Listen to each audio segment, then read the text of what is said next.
ESPN NBA insider Adrian Wojnarowski joins us now live from Barclays Center in Brooklyn with some breaking news. Woj, we just described what that fourth pick is all about. The Lakers selecting on behalf of the Pelicans, part of that Anthony Davis trade. What is breaking? What's going on?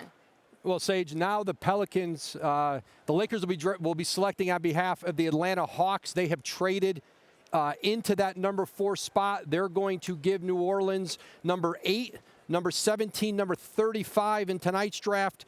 A protected first-round pick next year that they have from Cleveland.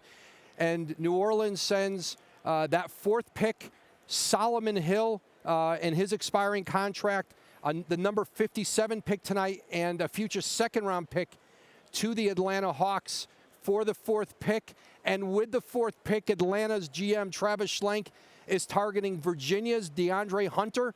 This has been the player he has been pursuing throughout this preseason. Last year, he went up he made the deal with Dallas to select Trae Young. This year, he moves up to get Hunter.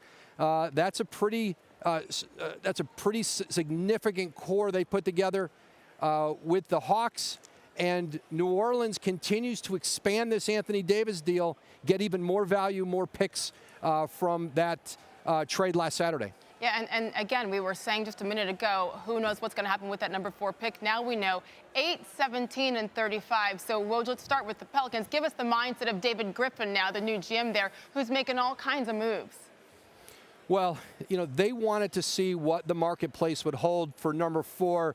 Minnesota was really aggressive, trying to get up into that spot. But Atlanta having 3 of the top 17 picks, you know, gave them the opportunity to do this and the cap space to take on Hill's contract.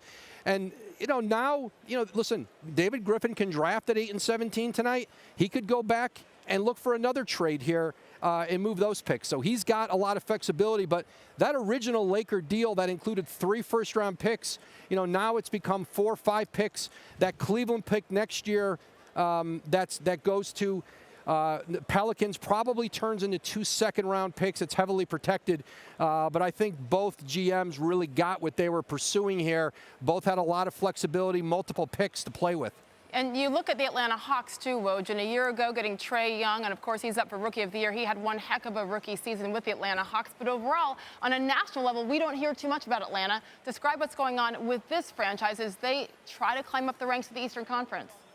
They've just done a tremendous job there of maximizing these picks. Not just Trae Young last year, but Kevin Huerter, who they also got in the first round, and in this, you know, and then John Collins, who's was the first pick Travis Schlenk made in Atlanta. Lloyd Pierce, you saw the improvement in that team last year as they went on, and they're a young team that is already very competitive.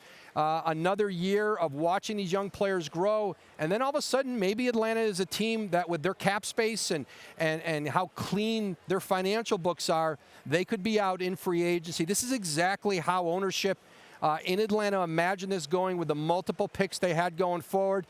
Travis Schlenk has maximized, you know, a lot of those at-bats in the draft, and he'll move up tonight, and his plan is to take DeAndre Hunter from Virginia, maybe the best defensive player in this entire draft.